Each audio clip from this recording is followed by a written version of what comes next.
El siguiente podcast es un proyecto vinculado al programa PAPIME de la UNAM y producido por el Taller de Estudios sobre Medio Oriente de la Facultad de Ciencias Políticas y Sociales de la UNAM. La historia del califato omeya está impregnada de grandes tensiones políticas y religiosas. Marcado por una rápida extensión territorial, el califato reflejó un momento complejo en la historia de Medio Oriente. Es por esto que comprender sus sobresalientes campañas militares, sus estrategias políticas, el rol de la integración cultural, así como sus estructuras económicas y sociales, nos permiten entender importantes procesos de cambio y continuidad que moldearon el mundo islámico. Nosotras somos Jimena Rodríguez y Mónica Espinosa, egresadas de la carrera de Relaciones Internacionales y presentadoras de su podcast Las Relaciones Internacionales en Medio Oriente. Les damos la bienvenida a nuestro quinto episodio, el Califato Omeya, auge, desarrollo y declive. ¡Comencemos!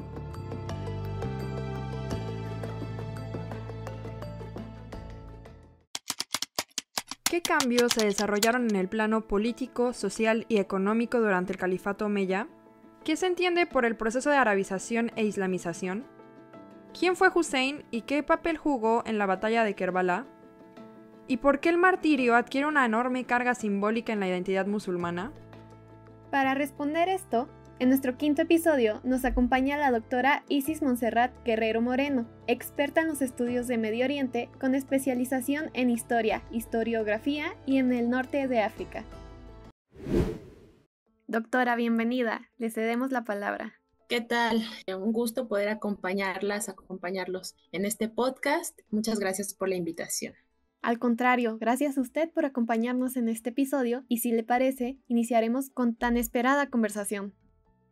Nos gustaría iniciar preguntando cuáles son los cambios políticos, sociales y económicos que se producen en la forma de gobierno durante el Califato Omeya y en este sentido, ¿qué lugar adquieren las llamadas minorías que no pertenecían al bando dominante derivado de la división del Islam?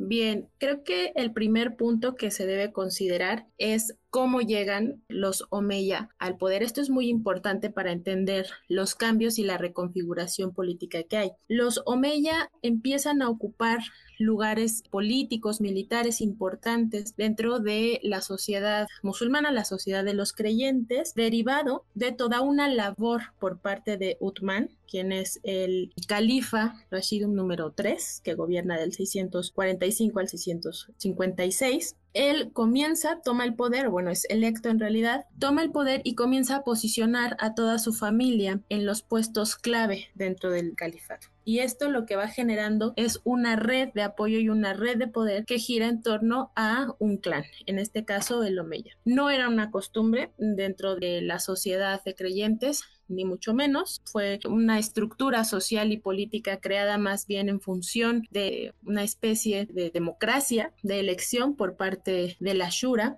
Evidentemente eran personas que habían apoyado, que habían tenido una función cercana al profeta y se habían ocupado los puestos. Cuando llega Uthman cambia esa configuración y quien empieza a posicionar es a su familia. Entonces tenemos un fenómeno, por darle un título, nepotista, que empieza a cambiar la configuración del poder. Ahora, cuando Uthman es asesinado y se elige a Ali, que es primo y yerno del profeta Muhammad, viene un conflicto con esta red de apoyo que ha generado Uthman, porque evidentemente se esperaba que hubiera un líder cercano a la familia Omeya para poder continuar con este proyecto que había iniciado Uthman. Entonces, lo habrán visto en algún capítulo anterior, se da esta ruptura entre los creyentes, lo que se llama la fitna, sí, por un conflicto político que termina siendo un conflicto también de tipo religioso. Finalmente Ali es asesinado y asciende al poder uno de los primos de Uthman, de nombre Muawiyah, que había sido posicionado como gobernador de Siria. Era parte de esta red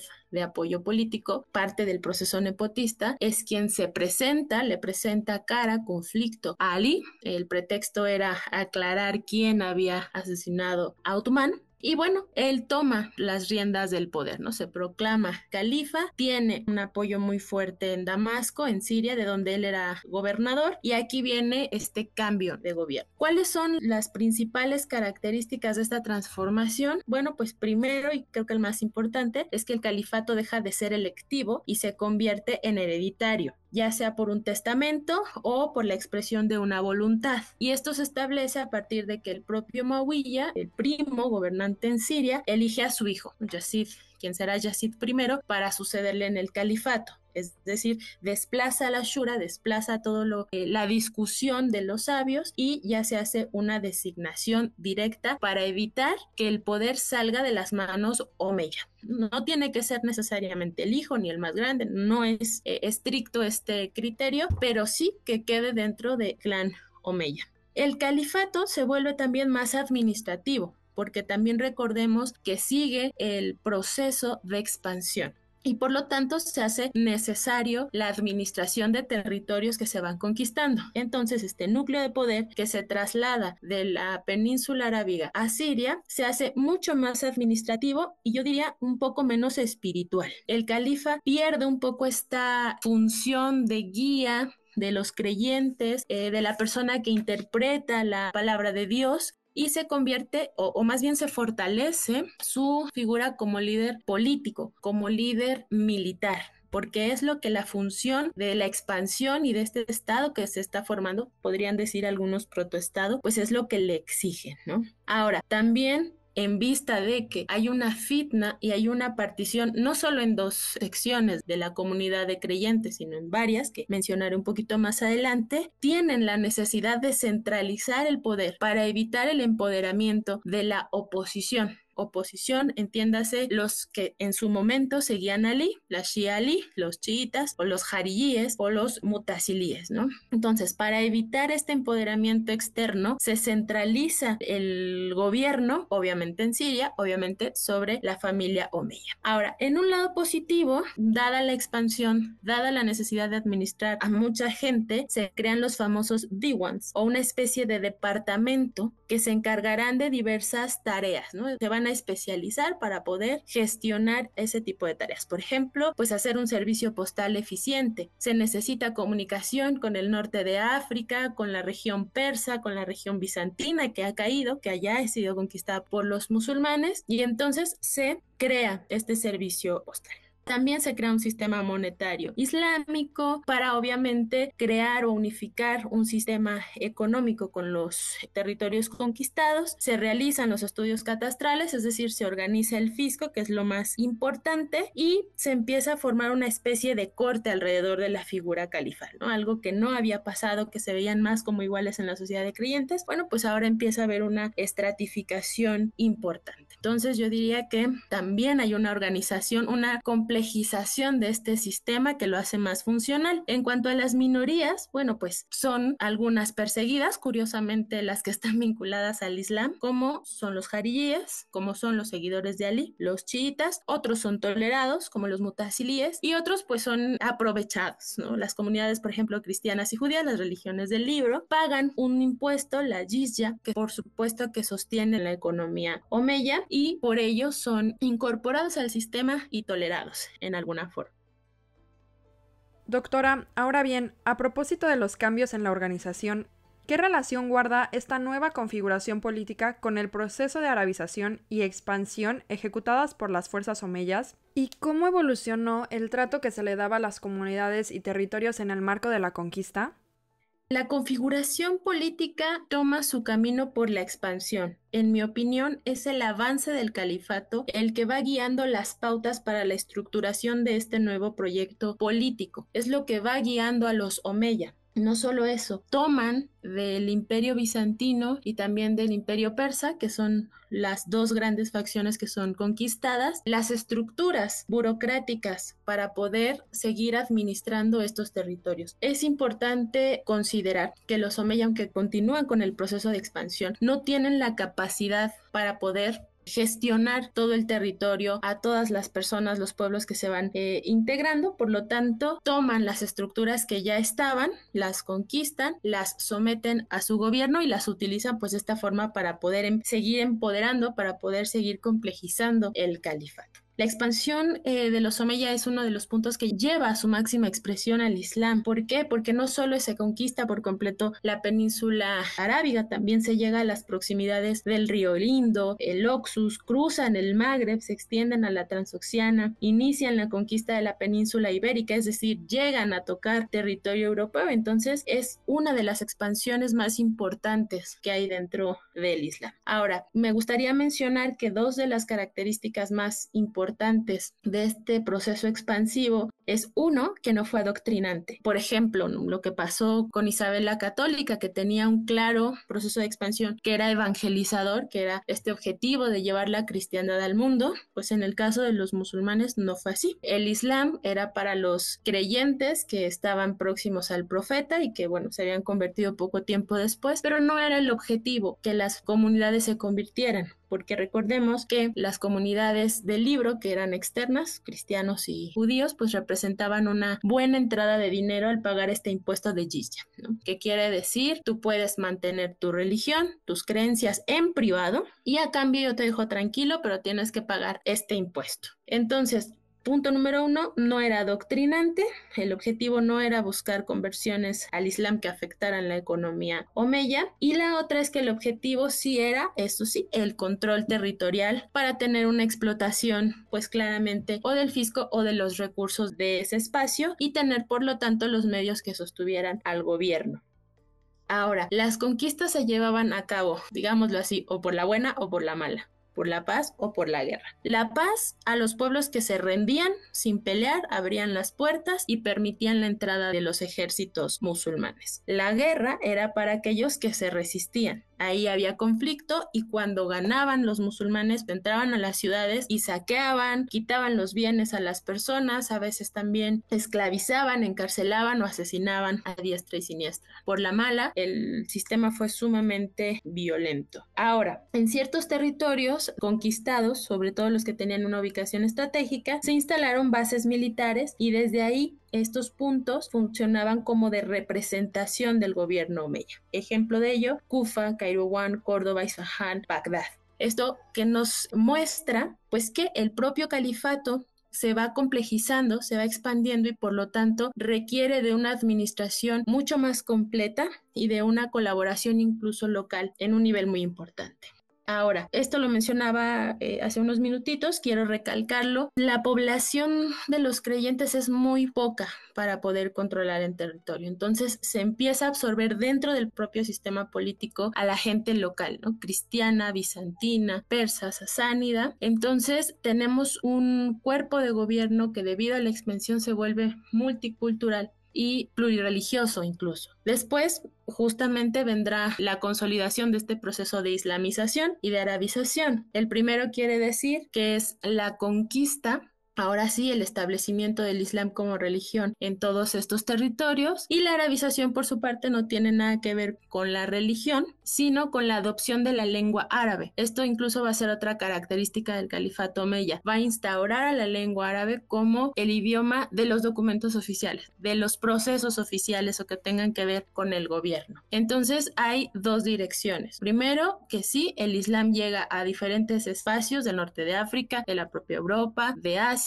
pero también el uso de la lengua árabe, que no excluye otras formas de expresión locales. Ese es por otro lado. Sobre el trato que se les da a las minorías, bueno, dependiendo de cómo se haya hecho ese proceso de conquista, tienen derechos o pierden derechos, ¿no? Eso es un poco lo que va a generar la diferencia. Es importante mencionar que aquellos pueblos que no pertenecían al libro, es decir, que no eran ni cristianos ni judíos, generalmente no eran tolerados, no son tolerados, se expulsan de sus territorios y se decomisan sus bienes. Y curiosamente, las comunidades musulmanas que se van instalando a lo largo de los territorios conquistados, como pueden ser los jaríes o los chiitas, son perseguidos, ¿no? O sea, aunque son musulmanes y se podría decir que pertenecen a las religiones del libro, pues son una oposición política peligrosa que es la que se tiene que reprimir y cuidar.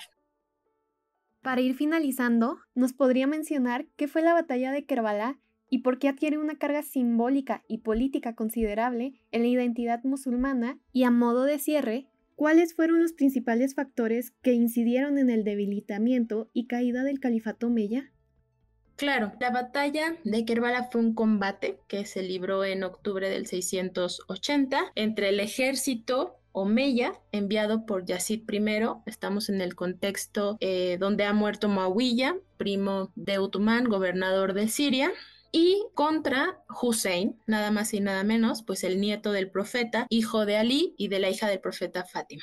Este enfrentamiento se dio por cuanto Hussein, en tanto heredero de Ali, pretende defender su derecho al califato. Y esto, claro, impulsado por la Shia, ¿no? Por los Shia Ali, los chiitas, los seguidores de Ali, frente a un Yazid que ha heredado el cargo por voluntad de su padre.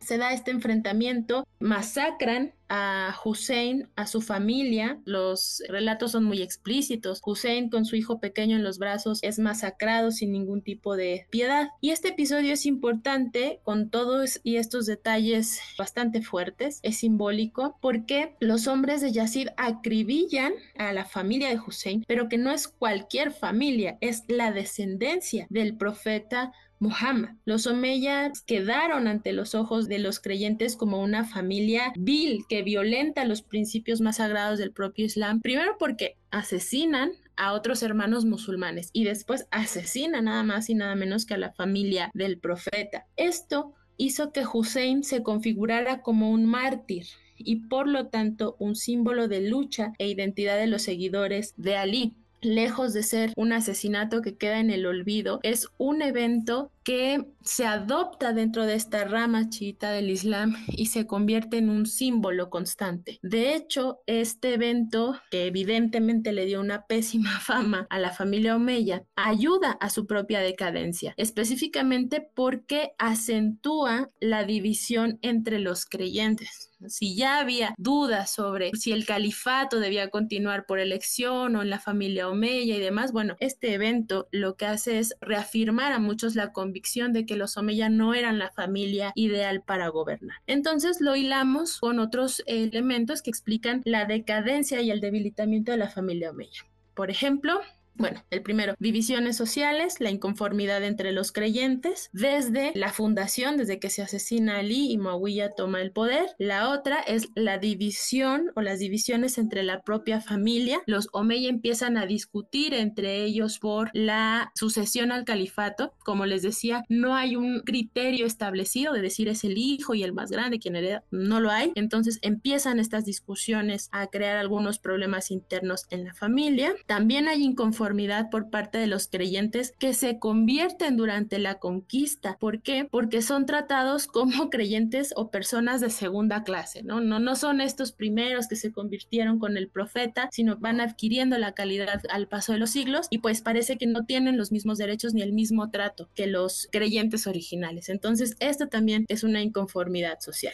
Otra es el empoderamiento de grupos enemigos y aquí va destacando una familia, la familia Abbas, que será la que mejor organice y empiece ahora sí a orquestar un movimiento de rebelión, no solo con el clan familiar, sino con todos aquellos que tenían algún problema con la familia omeya, y ahí van los chiitas, y ahí van los jarilíes, y ahí van otros grupos, ¿no? Que ya tenían ciertas deudas con los omeyas. Bueno, ellos encabezan esta rebelión, tienen algunas batallas, las ganan, y pues terminan acabando con los omeyas, ¿no? Ahora, hay una falta de estructura interna con las peleas omeya que obviamente hacen que esta penetración externa, estos conflictos externos mermen la estabilidad del Estado y bueno, pues no puedan presentar una resistencia importante. En el marco de este conflicto es que surge un episodio que aún no se sabe a ciencia cierta por los historiadores si solo es un mito o aconteció, que es la matanza de los omeya. Se dice que después de la batalla del Zab, los abásidas dicen vamos a hacer una especie de tregua, así que invitan a los omeya a un festín. Le dicen bueno, vamos a platicar, ya los hemos vencido, va a haber aquí una sucesión, pero hagámoslo en los mejores términos. Y cuando la familia omeya llega a este festín, pues todos son acribillados. Bueno, la mayoría son acribillados. Solamente se salvarán 2 o 3 miembros que serán los que fundarán el famoso califato independiente de Córdoba. Que bueno, es un tema que da para otro podcast. Pero bueno, lo que sucede es que se aniquila físicamente a la gran mayoría de los omeya y en el 750 ascienden al poder los abásidas o la familia Abbas. Es de esta forma un conjunto de conflictos internos externos y la presión y la organización de una familia proveniente de la región de Irak, específicamente de Bagdad, la que va a sentenciar el fin del califato omeya. Que me gustaría concluir con esta idea: fue la familia que llevó la expansión militar a su máxima expresión y da los primeros cimientos, digamos, las semillas de lo que va a ser una forma de gobierno califal, diferente a una monarquía, diferente a un imperio, aunque toma elementos de Bizancio y de los sasánidas. Lo cierto es que inviste de una característica propia en un sentido político y en un sentido religioso al califato. Después, todos los gobiernos y las familias que vengan seguirán tomando las bases hechas por los omeya,